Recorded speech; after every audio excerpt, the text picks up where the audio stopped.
Boas pessoal do YouTube, sejam bem-vindos para mais um vídeo aqui do canal do Fonseca Oficial e estar a ver a atitude arrogante que só se preocupa com ele mesmo, só se preocupa com o dinheiro do bolso dele, que já está cheio dele, como o Presidente da República Portuguesa, o Marcelo Rebelo de Sousa.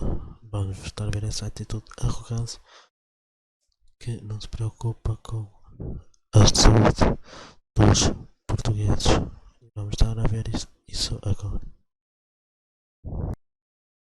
Portugueses, acabei de decretar o estado de emergência. Uma decisão excepcional num tempo excepcional. A pandemia do Covid-19 não é uma qualquer epidemia como aquelas que já conhecemos na nossa democracia. Está a ser e vai ser mais intensa. Vai durar mais tempo até desaparecerem os seus últimos efeitos. Está a ser e vai ser um teste nunca vivido ao nosso Serviço Nacional de Saúde e à sociedade portuguesa, chamada a uma contenção e a um tratamento em família sem precedente. Está a ser e vai ser um desafio enorme para a nossa maneira de viver e para a nossa economia. Basta pensar na saúde, na educação, no comportamento nas famílias, no trabalho, nos efeitos no turismo, nas exportações, no investimento, na fragilização de famílias e empresas, nomeadamente de pequena e média dimensão. É sempre na economia, como vocês estão a ver. Nós estamos preocupados na economia do que connosco, como vocês viram aqui agora. Este curto um minuto, não é? Esta guerra, porque de uma verdadeira guerra se trata, dura há um mês. Começou depois dos vizinhos europeus e também por isso pode demorar mais tempo a atingir os picos da sua expressão. E o que fizemos nestes últimos 15 dias? Entendemos e bem que no nosso Estado Social era e é uma tarefa de todos e não de cada um abandonado à sua sorte. Apostamos na contenção para tentar limitar o contágio, ganhar tempo para preparar a resposta e evitar uma concentração muito rápida da procura de cuidados de saúde. Na contenção, o Serviço Nacional de Saúde fez e continua a fazer heroísmo diário, pela mão dos seus notáveis profissionais. E com eles, todos os que estão a garantir a segurança e a produção e distribuição de bens essenciais para que o país funcione. E os portugueses, com a experiência de quem já viveu tudo numa história de quase 9 séculos, disciplinaram-se, entenderam que o combate era muito duro e muito longo e foram e têm sido exemplares.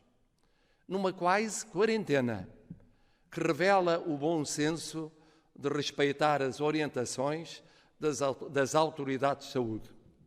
E digo-vos, por testemunho próprio, é nosso dever acatar as orientações genéricas e, por maioria de razão, as recomendações específicas das autoridades sanitárias.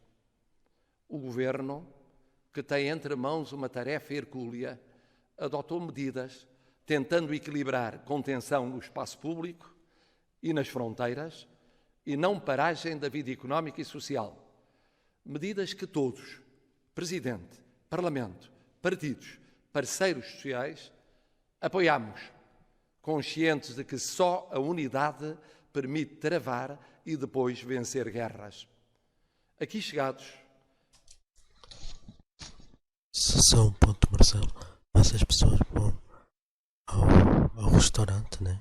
Pessoas ao restaurante, aos supermercados, aglomerados de pessoas, né? Nos supermercados. E nós sabemos que os supermercados ganham muito mais dinheiro com as pessoas.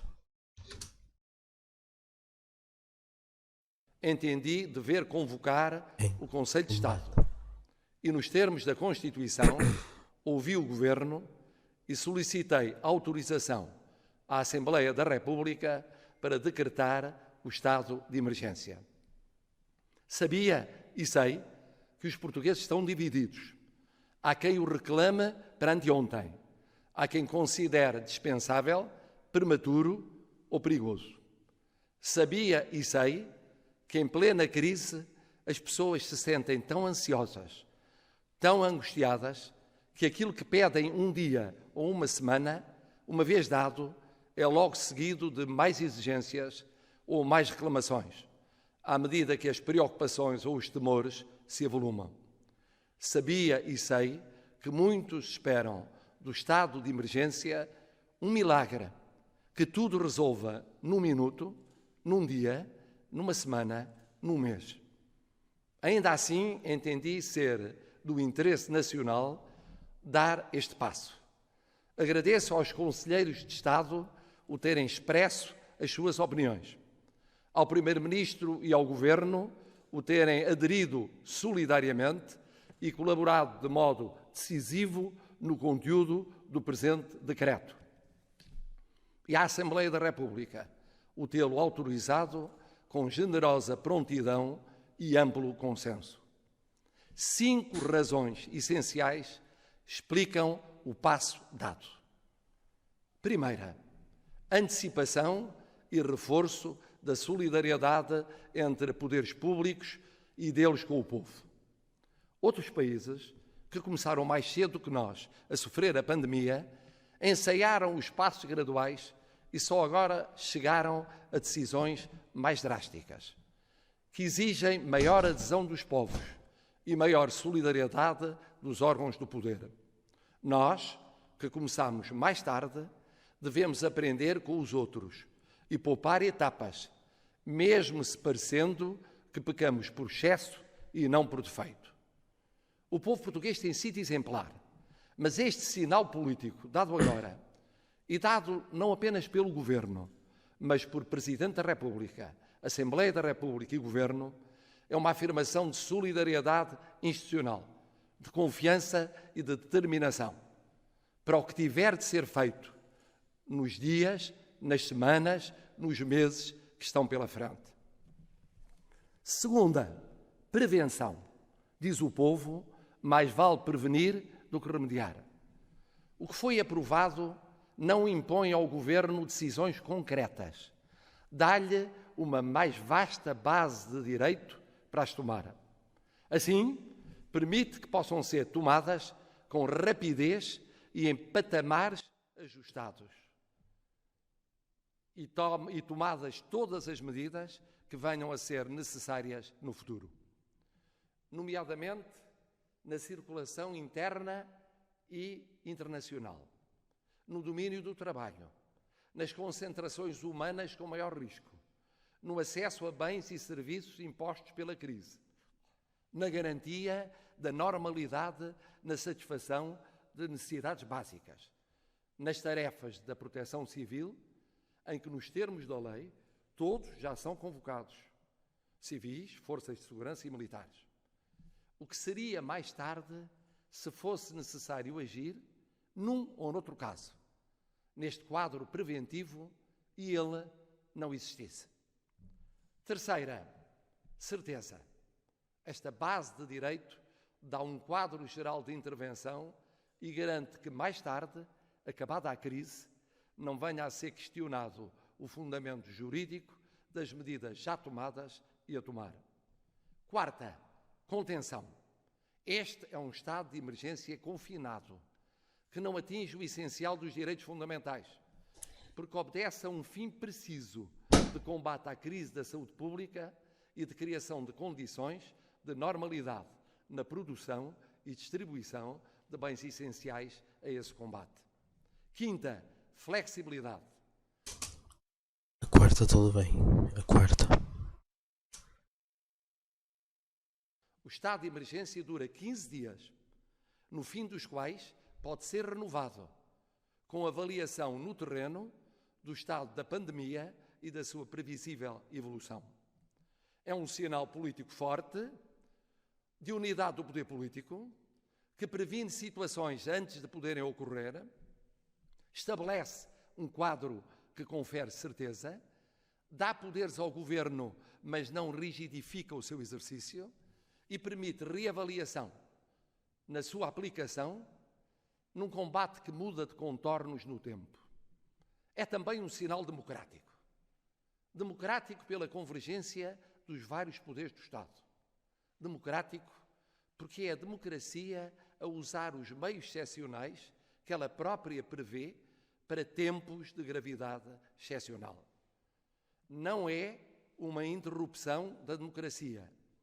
É a democracia a tentar impedir uma interrupção irreparável na vida das pessoas. Não é, porém, uma vacina, nem uma solução milagrosa que dispense o nosso combate diário, o apoio reforçado ao Serviço Nacional de Saúde, a capacidade de pessoas e famílias continuarem a tentar limitar o contágio, para que os números a crescer cresçam menos do que os piores cenários e para que o tratamento possa ser cada vez mais em casa. Tudo mais cedo. Casa e lá fora. O vírus anda lá fora. O vírus está lá fora, Marcelo. Não vai fazer nada quanto a isso. Se vamos lá para fora, o vírus está lá fora. Não está aqui dentro de casa. Ok? Cedo do que mais tarde. Até porque num ponto os especialistas são claros.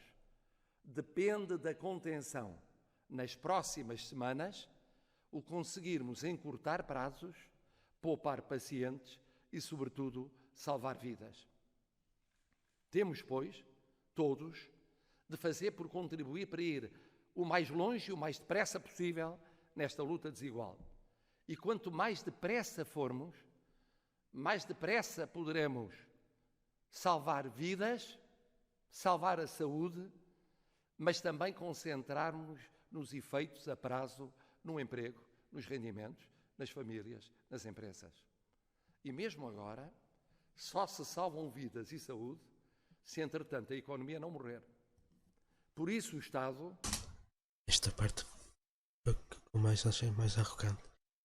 Eu não morrer. Está mais preocupado com a economia. Não. Com a saúde. Entende? Como ele citou anteriormente, não sei o que é saúde. Tipo, está-se a cagar para a saúde dos portugueses. Isso é mau. Um governador é mau. Mas pronto. Essa parte que eu achei mais arrogante dele.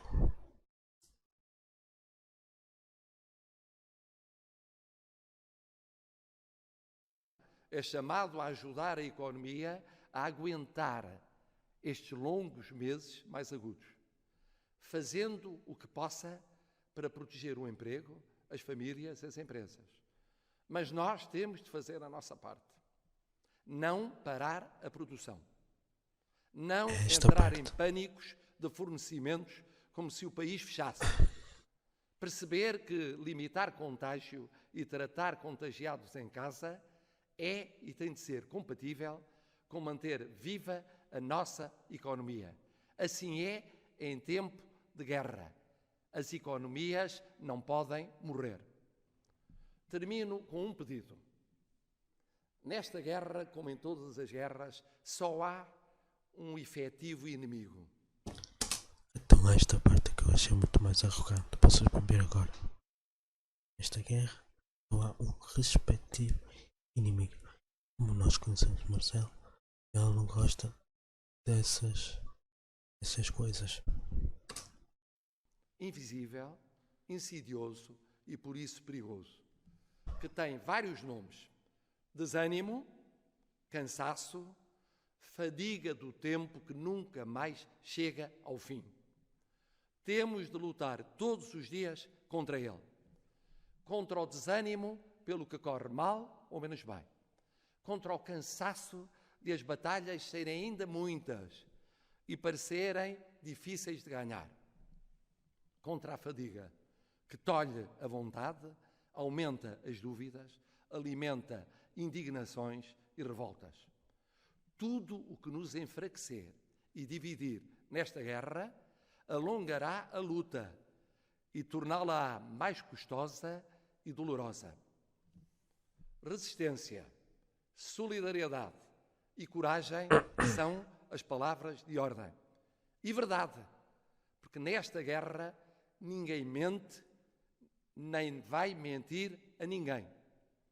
Isto vos diz e vos garante o Presidente da República, por vós diretamente eleito, para ser, em todos os instantes, os bons e os maus, o primeiro e não o último dos responsáveis perante os portugueses. O caminho ainda é longo, é difícil e é ingrato. Mas não duvido um segundo sequer que vamos vencê-lo o melhor que pudermos e soubermos. Na nossa história, vencemos sempre os desafios cruciais. Por isso temos quase 900 anos de vida. Nascemos antes de muitos outros, existiremos ainda quando eles já tiverem deixado de ser o que eram e como eram. Deixem-me terminar com um exemplo de como somos. O exemplo da neta enfermeira que no dia em que perdeu o seu avô, a primeira vítima mortal, me dizia: Presidente, já só faltam 9 dias para eu regressar à luta. Somos assim porque somos Portugal.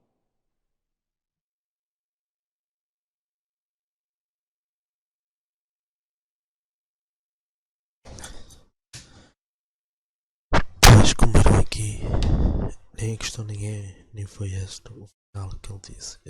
Aqui esta parte, tudo bem. A outra parte é que o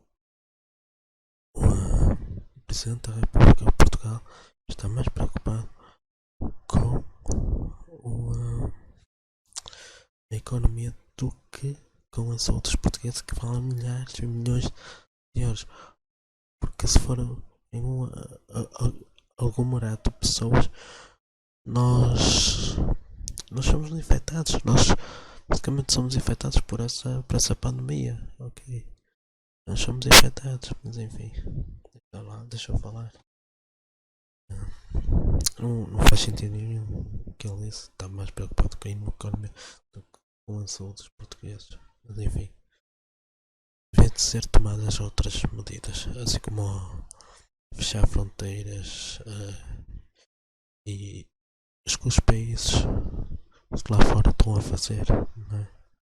E devem de ajudar mais pedir solidariedade, né? Porque o governo tem milhões, ele está com medo de perder esses milhões que é para distribuir para o povo, ok? São esses milhões que nos fazem falta a nós neste preciso momento. Nós precisamos de nos unir o mais depressa possível. Com vocês é o Nuno. Até o próximo vídeo. Tchau.